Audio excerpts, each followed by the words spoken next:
started with one night. She didn't come home. I sat there like a fool, scrolling through my phone, watching the clock tick past midnight. 1 a.m., 2 a.m. No texts, no calls, just silence. Katie had gone to a party. One of those just need to blow off some steam nights. Fine, whatever. But by 3 a.m. my mind was racing. You know that feeling when something's wrong, but you don't want to admit it because if you do, then it becomes real?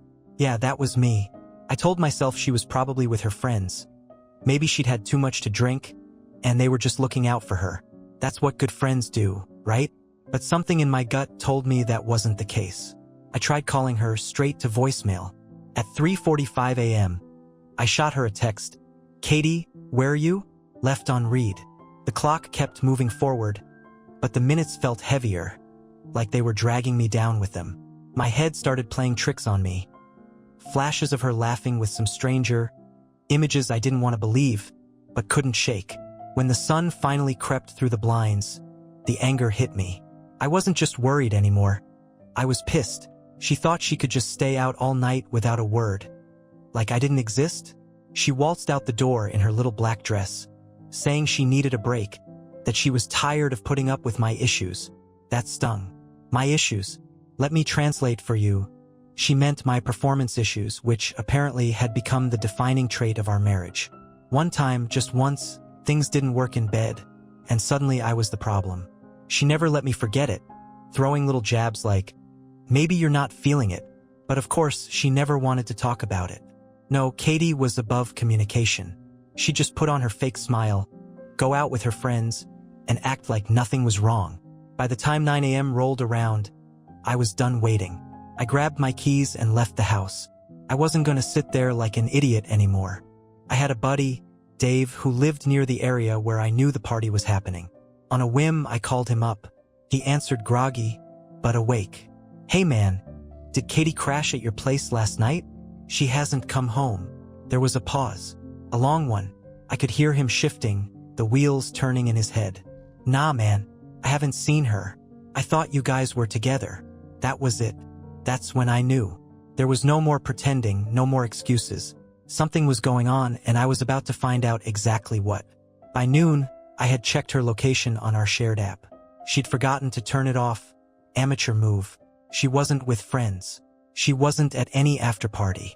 No, she was in some random apartment complex on the other side of town, far away from where she was supposed to be. My hands were shaking when I pulled up outside the building. I didn't even have a plan. What was I going to do? March up there and confront her? Call her out on the spot? Honestly, I didn't know, but the anger kept me going. I felt like I was on autopilot, driven by this raw need to know the truth. When I finally saw her walk out around 12:30, it all came crashing down. She was wearing the same black dress, her hair disheveled, makeup smudged. She looked guilty. No, she looked satisfied, like someone who just had a night they won't forget. And the worst part? She wasn't alone. Some guy, a tall, clean-cut douchebag, was right behind her, zipping up his jacket, looking like he owned the world. They didn't even notice me parked across the street. Katie smiled up at him, that same smile she used to give me, and he kissed her, right there in broad daylight. I froze. My chest tightened. There was a part of me that wanted to storm over, tear this guy apart, scream at her until my throat bled. But I didn't. I just sat there, gripping the steering wheel so hard my knuckles went white. I watched her get in his car and drive off. Just like that, I went home in a daze, my brain spinning in every direction. Questions, anger, humiliation, they all hit me at once. How long had this been going on? Did she think I wouldn't notice? Was this her idea of dealing with our problems? When I got back, I didn't text her, didn't call her. I ghosted her, let her wonder where I was for a change. By the time evening rolled around, my phone buzzed. Katie. A flurry of texts poured in. Hey, where are you? Are you okay? Then, babe, I'm sorry. I should have come home last night. Please, just talk to me. I didn't respond. I sat there, staring at her messages, feeling the weight of every lie she told me. Every excuse, every half-truth, every time she made me feel like the broken one. And now she was playing the victim, acting like she'd just gotten lost in the moment. By the next morning, She showed up at the house in tears, pounding on the door, begging me to let her explain. That's when I decided this wasn't going to end quietly. Katie was at the door, mascara streaked down her cheeks, looking like she'd spent hours crying. She pounded on it again, her voice shaking as she called my name. "Ethan, please, just open the door. Let me explain." Explain? Was there really anything left to explain? I wasn't ready to deal with her yet, but I was also done hiding behind walls.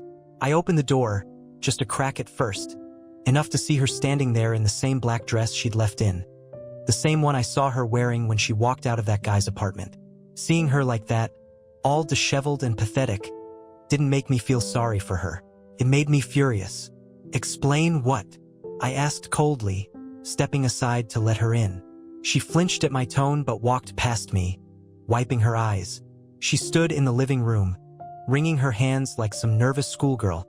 But there was no pity left in me. Not after what I saw. Not after that kiss. "Ethan, it's not what you think," she started, her voice trembling. I almost laughed at how cliché she sounded. I shut the door behind her and leaned against it, crossing my arms, waiting for her to drop whatever excuse she thought would fix this. "Not what I think," I repeated, my voice low. "So you didn't spend the night with some random guy, Katie? Because I'm pretty sure I watched you leave his apartment this morning. Pretty sure I saw him kiss you right before you got in his car. But please enlighten me. Tell me what I think happened, because I'm dying to hear it." She opened her mouth, but no words came out at first. Her eyes widened in shock. She clearly hadn't expected me to know. "Ethan," she started, stepping closer. I was drunk, okay? I wasn't thinking straight, it just happened. I didn't mean for it to go this far." I scoffed. "Drunk? That was her excuse? You didn't mean for it to go this far?" I shot back, my voice rising. "What part didn't you mean, Katie? The part where you lied to me and said you were out with friends? Or the part where you slept with someone else?" "I didn't sleep with him," she blurted out, a little too quickly. The lie came so fast it was almost impressive. I laughed, short and bitter. "Really? Because I don't believe AF. I caught myself. I don't believe you. Not one word of it." Katie started pacing, running her fingers through her hair, like she was searching for the right angle, the perfect twist to sell me on. "It was a mistake," she muttered, her voice breaking. "I was just so frustrated with everything, with you, with us. You don't even see how hard this has been for me. And there it was. Me. My fault." She turned it around, making it about how she was suffering. I could feel my pulse in my temples as I stared at her, trying to process how she had the audacity to make this about her. "So this is my fault?" I asked, keeping my voice as steady as I could. "Because I couldn't fix things between us fast enough? Because I had some issues in bed?" Katie stopped pacing, and for a moment, I thought she might actually admit it. But instead, she sighed, playing the victim as perfectly as ever. "You don't understand," she whispered. "I've been trying, Ethan. I've been trying to hold it together, but you've been so distant. And it's not just about that, it's everything. You've been pushing me away for months." I couldn't believe what I was hearing. Pushing her away? I was the one who sat there night after night trying to talk to her, trying to figure out what was wrong. She was the one who brushed me off, told me I was too sensitive, or that I was overthinking things. And now she was standing here, blaming me for her screwing around with some guy? "You've got to be kidding me," I said through clenched teeth. "You think I'm distant? You've been sneaking around, lying to my face, and now you're going to sit here and tell me it's because of something I did." She didn't answer right away, just stood there, shaking, looking like she was about to crumble. I almost felt sorry for her again, almost fell for it. But then I remembered that kiss, the way she smiled at him like I never existed. "How long, Katie?"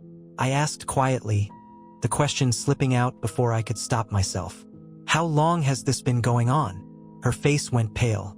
She didn't answer, didn't deny it. And that silence, that was all I needed. She had no excuse, no story to make it go away. "Ethan, she stammered, but I cut her off. "You're done," I said, stepping forward. "You're done lying. You're done twisting this around to make yourself the victim. I want the truth." "How long?" Katie looked down at the floor, her hands shaking. "A few months," she finally whispered, barely audible. It started a few months ago. I felt my stomach drop. A few months. Months of coming home to her. Months of pretending everything was fine, while she was off with someone else. My hands balled into fists, but I forced myself to stay calm. Losing it now wouldn't fix anything. I needed to keep my head clear. Get out, I said, my voice cold. Ethan, please, she started, but I wasn't having it. I said, get out, I shouted, pointing to the door. Go be with him if that's what you want. But don't stand here and pretend this is my fault. We're done. Katie's face crumpled. For a second, I thought she might fight back, argue, try to worm her way out of it. But instead, she nodded, defeated. She grabbed her purse, her shoulders slumped, and without another word, she left. The door clicked shut behind her, and just like that, the silence returned. But it wasn't over. Not by a long shot. The moment she left, I felt a strange sense of relief. For the first time in months, the house was quiet, and for once, I wasn't anxiously waiting for her to walk through the door. It was over, or at least it felt like it. I sat down on the couch, staring at the spot she had been standing just minutes ago. It was hard to believe how quickly everything had come crashing down. One night, just one, and it had all unraveled. I told myself I didn't care, that she was gone, and I was better off without her. I didn't need to hear any more lies, any more excuses. I had cut her out just like she had cut me out of her life for months. I ghosted her just as she ghosted me, emotionally. I thought it was fitting. But ghosting someone isn't as satisfying as it seems. After the anger wears off, there's just emptiness. The adrenaline that had been keeping me upright was fading, leaving me drained. I opened my phone and looked at the texts she'd sent earlier. All of them unread. Desperate, pleading messages. Ethan, we need to talk. Please, just answer me. I'm sorry. I know I screwed up. Let's work through this. I miss you. Where are you? Every message made my stomach twist. It was all so fake. She didn't miss me. She missed the control, the safety of knowing she had me wrapped around her finger while she lived a double life. The more I read, the angrier I got. But something deeper was lurking under that anger. Something I didn't want to admit yet. The sadness. The kind that creeps in once the rage burns out.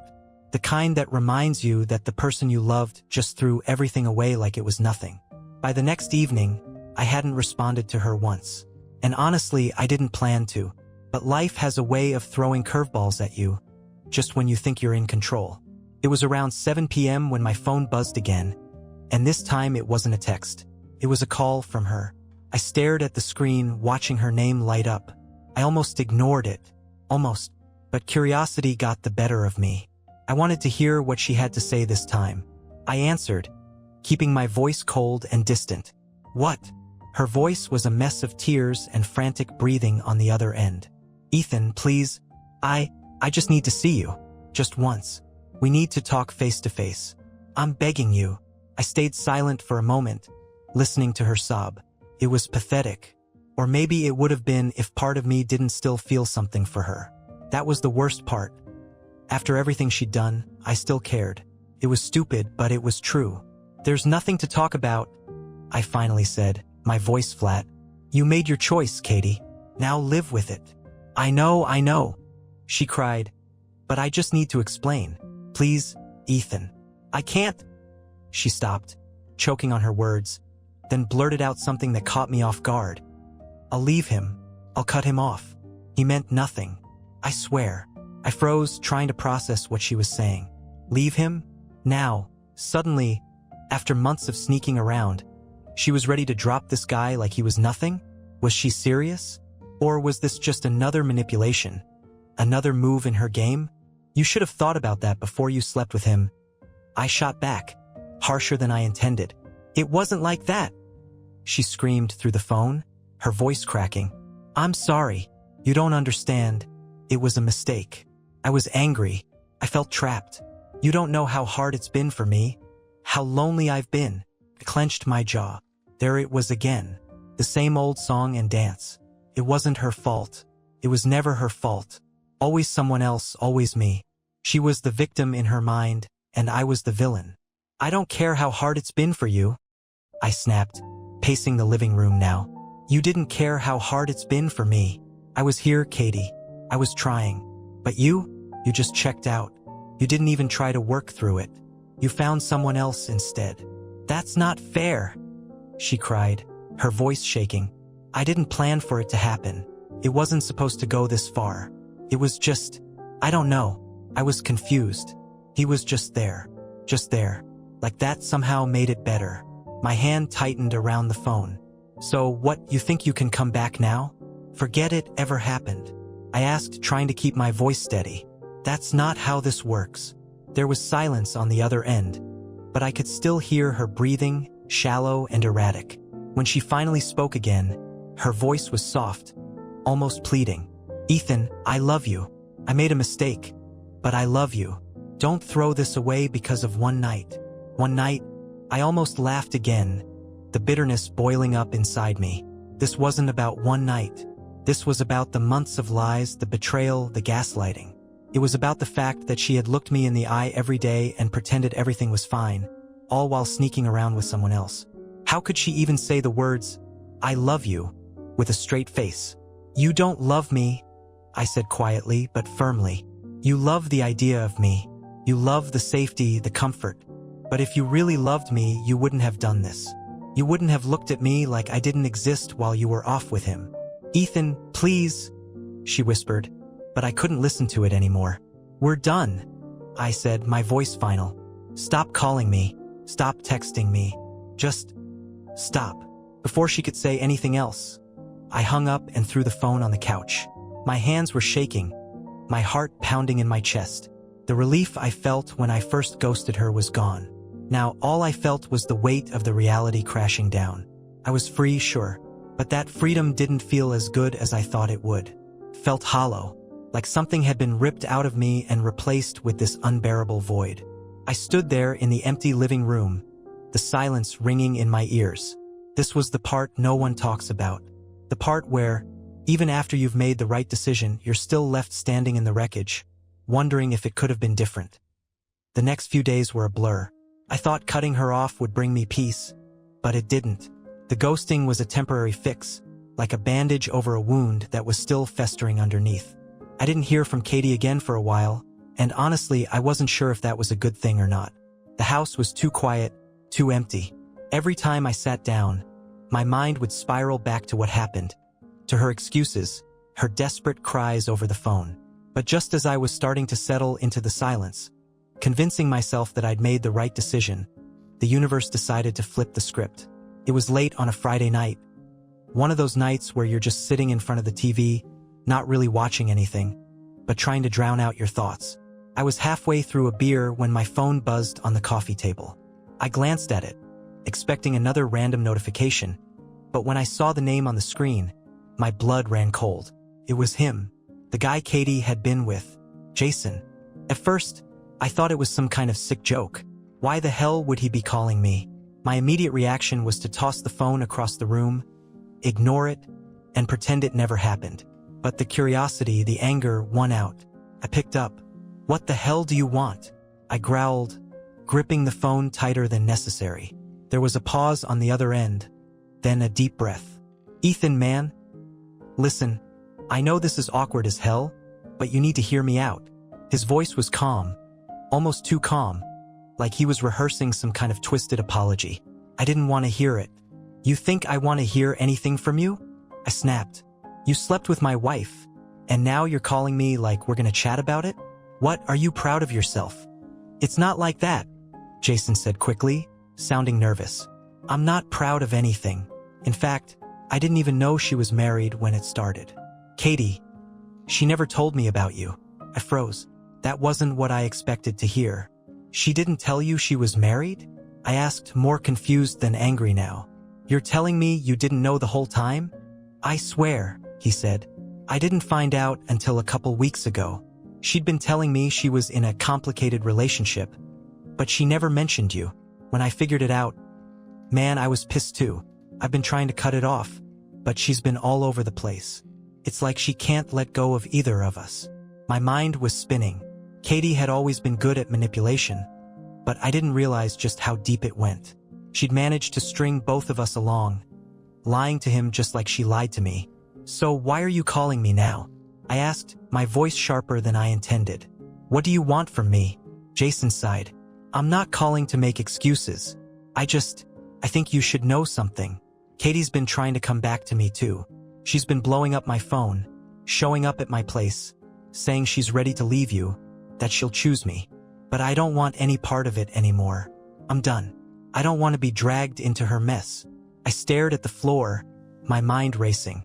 This was too much, too messy, too absurd. Katie was still trying to crawl back to him, even after all her crying, her pleading for forgiveness with me. "You're telling me she's still chasing you while trying to fix things with me?" I asked, my voice bitter. "Yeah," Jason admitted. "I thought you deserved to know, man. I'm sorry for everything. I really am. But Katie? She's playing both sides, and I don't think she's gonna stop. You should cut her off for good. She's toxic."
Toxic.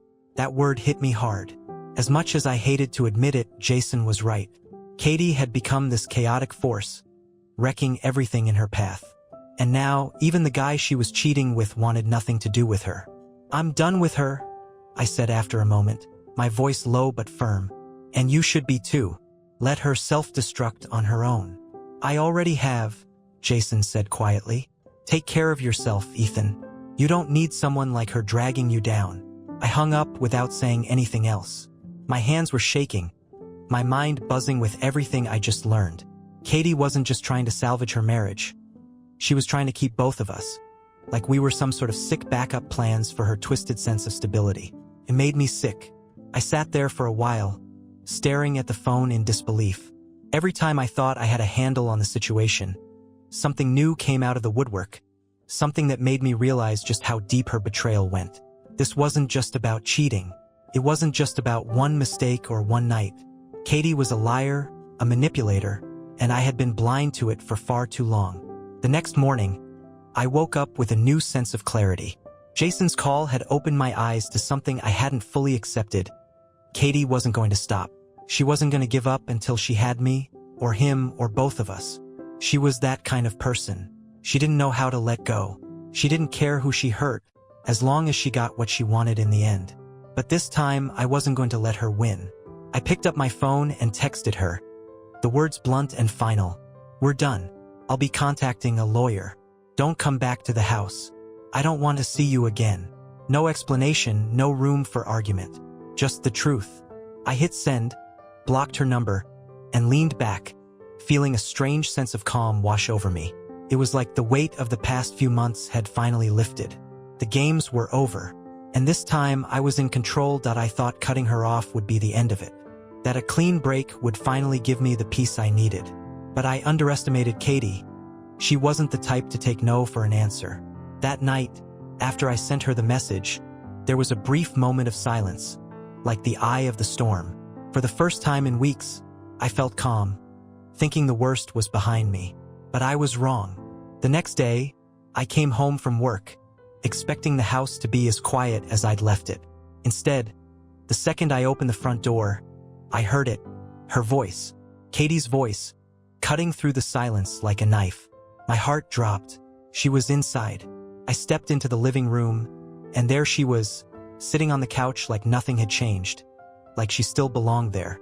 She hadn't even bothered to knock, apparently using the spare key I forgot to take back. She looked up at me, her eyes wide and red-rimmed, tears already starting to well up as if on cue. The sight of her sitting there, pretending to cry, made my blood boil. "What the hell are you doing here, Katie?"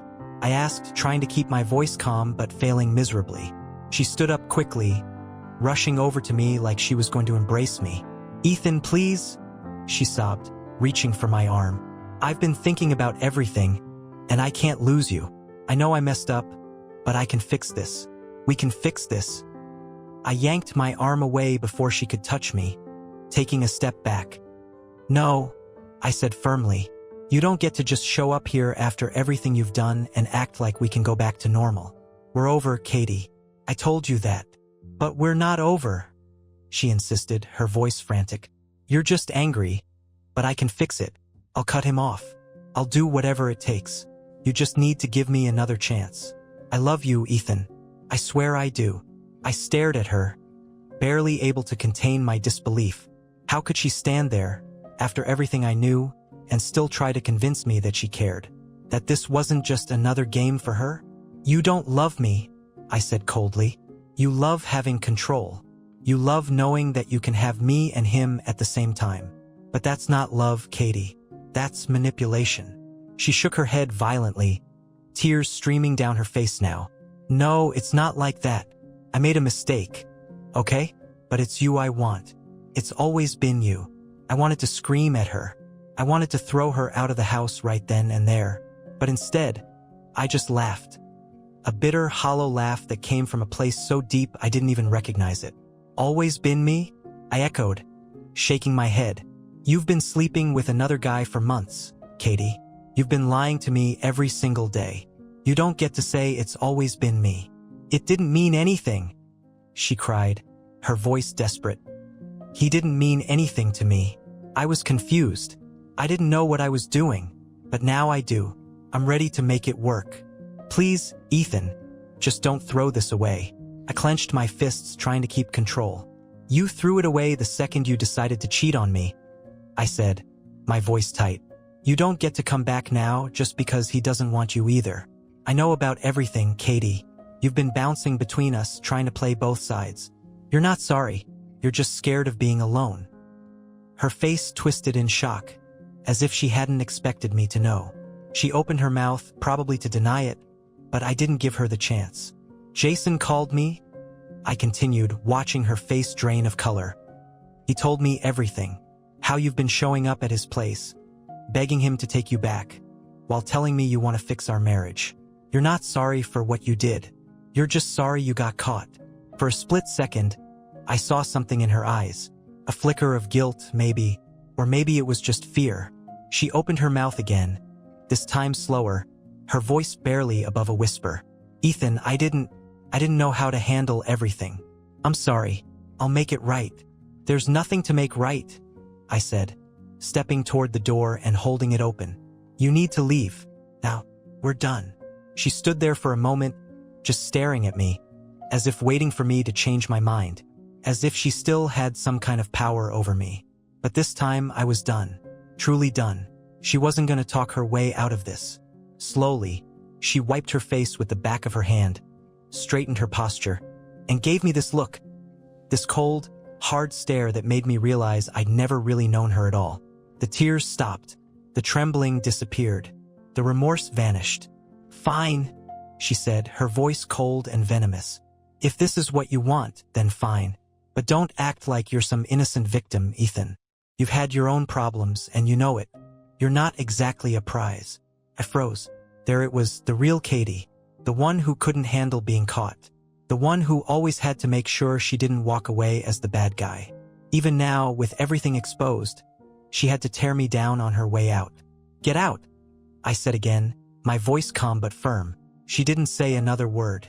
She just grabbed her purse, walked out the door, and slammed it behind her. The silence that followed was suffocating. I stood there for what felt like hours, staring at the door, waiting for something, anything to happen. Maybe part of me expected her to come back, to start banging on the door, screaming. But she didn't. She was really gone this time. I sat down on the couch, my head spinning. The relief I thought I'd feel wasn't there. Instead, I felt empty, like the last piece of the life I thought I had was gone. I knew it was over, and I knew I'd done the right thing, but that didn't stop the hollow ache from settling in my chest. The worst part wasn't that she was gone. It was realizing that she had never really been there in the first place. The next morning, I woke up to the sound of my own breathing in an empty house. No more Katie. No more lies. It was quiet, too quiet. I sat up in bed, staring at the spot where she used to sleep, and for a moment, I felt the ache of it all. The kind of ache that doesn't go away easily, that sinks into your bones and makes you question everything. But as I lay there, I realized that the sadness was mixed with something else. Relief. She was gone. Really gone this time. No more games, no more pretending. I had survived the storm, and now I had to figure out what came next. By the time I got downstairs, I saw it. A message on the table, her handwriting. I had forgotten about the spare key she still had, but she must have snuck in and left it behind. The note was short, sharp, and dripping with bitterness. You'll regret this. You could have fixed us, but you're too weak to try. Don't think you'll find better than me. You never deserved me anyway. I almost laughed reading it. It was so her, right to the end, twisting the knife, trying to make me feel like I was the problem. Like she was doing me a favor by walking away. But the message didn't sting the way she wanted it to. In fact, it was just confirmation of what I already knew. Katie wasn't capable of owning up to her mistakes, and that note was her last attempt to make me doubt myself. I crumpled the note, tossed it in the trash, and made myself coffee. The day stretched out in front of me, a blank slate, and I had no idea what to do with it. I tried to focus on the small things. I cleaned the kitchen, did laundry, anything to keep my mind off the wreckage of the last few weeks. But as I folded shirts and scrubbed dishes, my mind kept drifting back to her, to the fights, the lies, and then to Jason's call. Jason. I couldn't shake the weirdness of that whole situation. The guy she cheated with had more decency than she did. At least he had come clean and told me the truth, something Katie never would have done. It made me wonder, was he just as blindsided by her as I was? Was he just another pawn in her messed-up game? By noon, I had to get out of the house. Being surrounded by the memories of her, of us, was suffocating. I grabbed my keys and headed out for a drive. No destination in mind, just the need to clear my head. The streets were busy, but inside my car, it was just me and my thoughts. For the first time, I let myself feel the weight of what had happened. The betrayal, the months of lies, the anger, the pain. It all came rushing in at once, like a tidal wave, and I had no choice but to ride it out. I pulled into a random park and sat there for a while, watching people go about their lives. Couples holding hands, kids running around, people walking their dogs, normal stuff, the kind of life I thought I had. But now it all seemed distant, like it belonged to someone else. I wasn't sad about losing her. I was sad about losing the life I thought we were building, the future I thought we had, the plans we'd made, trips, holidays, even stupid things like decorating the house for Christmas. All of it was gone, replaced with the reality that I'd been living a lie for months. It wasn't just Katie's betrayal that hurt. It was the realization that the person I thought I knew was never really there. She had been playing a role, pretending to be someone she wasn't, and I had fallen for it completely. I had trusted her, given her everything, and she had torn it apart without a second thought. But as I sat there, watching the world move on, I realized something else. This wasn't the end. It felt like it in the moment, but it wasn't. Life was still moving. I was still here, breathing, thinking, hurting. But I was also free. Free from her lies, free from the manipulation. And that was something. I started driving again. No real destination in mind, just letting the road take me where it wanted. After a while, I found myself pulling into the parking lot of a lawyer's office. It wasn't something I had planned, but I knew it was the right step. Inside, I was greeted by a middle-aged woman who looked like she'd seen 1,000 cases like mine. She didn't ask too many questions, just the necessary ones to get the ball rolling. Divorce. It sounded final, but it also sounded like closure, like the end of something toxic. We went over the details, the paperwork, the logistics of splitting everything. It felt clinical, emotionless, but that was probably for the best. The sooner I made it official, the sooner I could move on. By the time I left the office, the sun was starting to set, casting long shadows across the parking lot. I stood there for a moment, taking it all in. This was real. This was happening. I was officially moving on, and there was no turning back. On the drive home, something shifted in me. The sadness was still there, sure, but it wasn't as heavy anymore. There was space for something else now, hope maybe, or at least the possibility of it.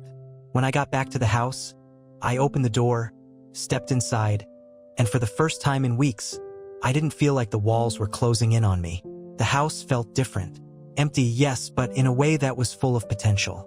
I didn't have to live with her lies anymore. I didn't have to carry the weight of her betrayal. This was my space now. I sat down on the couch, feeling the weight of the day lift off my shoulders. It wasn't going to be easy. None of this was. But for the first time, I knew I was going to be okay. Katie could go live her life, play her games with someone else. But me, I was done. Done with her, done with the lies, and done letting her control my life.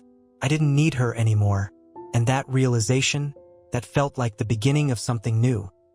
The next few days passed in a strange, eerie calm. The kind of calm that feels fragile, like the quiet just before the sky cracks open with a storm. I'd filed for divorce, and as far as I was concerned, Katie was out of my life for good. She hadn't reached out again, not a text, not a call. Nothing. It was like she'd vanished, and for a moment I thought maybe she had finally accepted it was over. But deep down, I knew better. People like Katie don't disappear quietly. They retreat, regroup, and come back stronger, nastier. It was only a matter of time.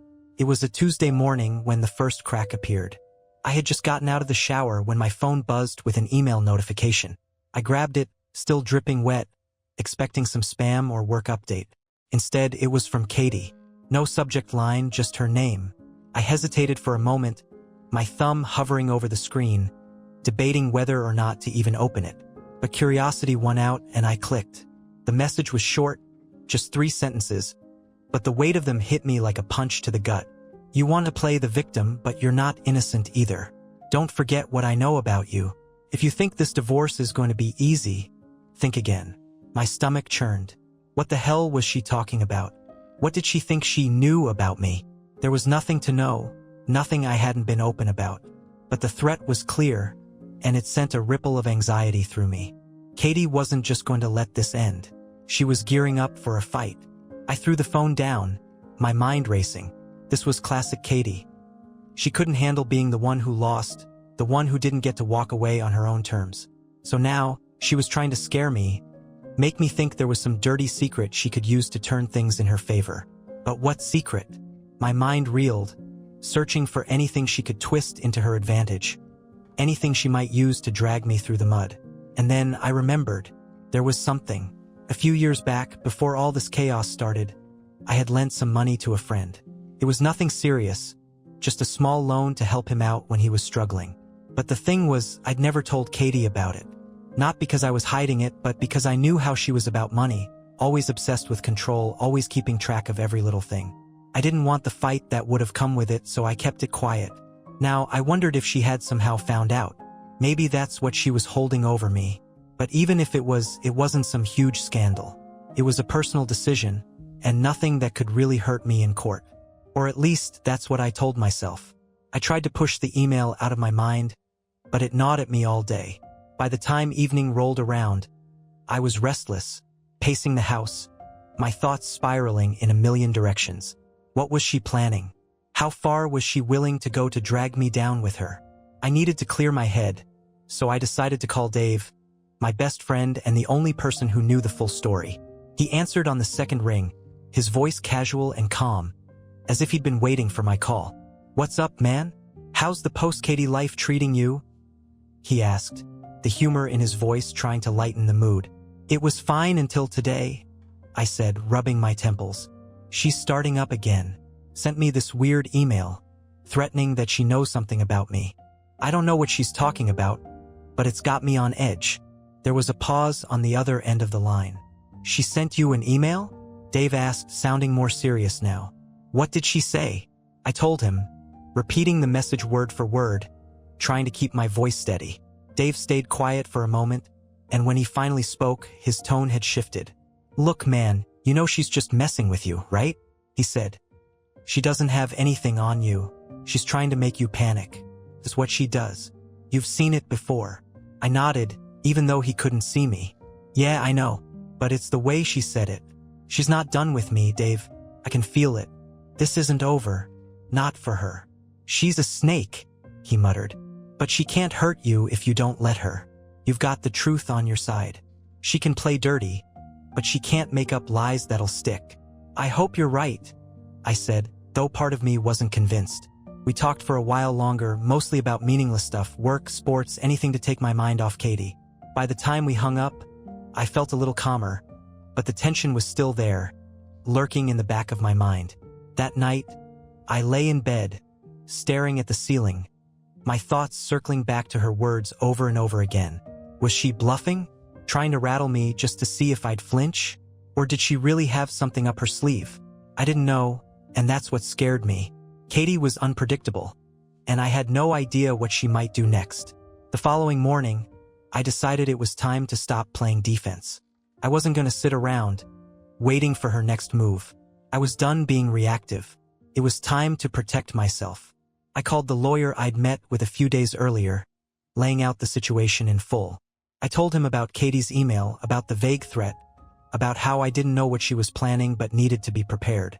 She's bluffing, he said confidently, but that doesn't mean we won't take precautions. We'll get ahead of this. If she tries anything, we'll be ready. I felt a sense of relief wash over me. For the first time in days, I felt like I was back in control, like I had a plan. Katie could send all the cryptic threats she wanted, but I wasn't going to let her manipulate me anymore. I hung up the phone, feeling a strange mix of determination and exhaustion. This was the beginning of the real battle, the one I knew was coming. Katie wasn't going to let go easily, but I wasn't going to let her tear me down either. The calm was over. The storm was coming. And this time, I was ready for it. A week passed in a blur of preparations. Meetings with my lawyer, gathering documents, and double-checking every little thing that could be used against me. The tension between me and Katie simmered beneath the surface, like a ticking bomb that could go off at any moment. Every day, I waited for her next move, wondering what kind of game she was going to play next. Then it happened. One evening, just as I was starting to think maybe I'd overestimated her, I got the email. This time, it wasn't just a vague threat. It was a full-on declaration of war. Subject line, "You've left me no choice." I opened it, my stomach knotting as I scrolled through the message.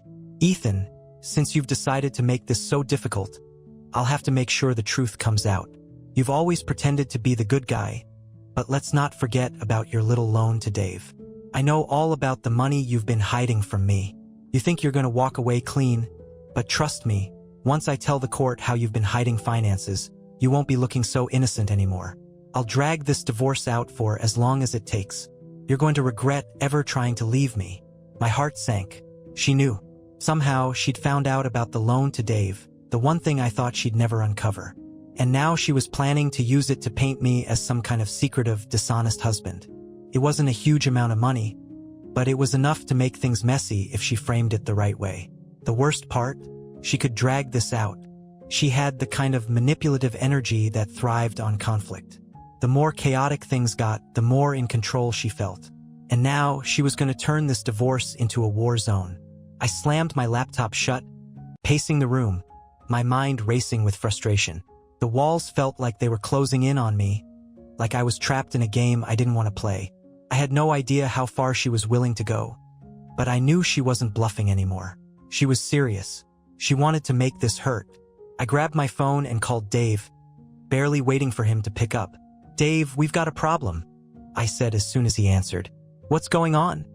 he asked, sounding confused. "Katie knows about the loan," I said, running a hand through my hair.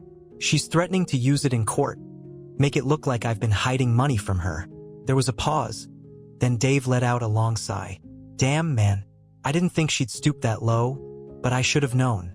Look, she can't use that against you.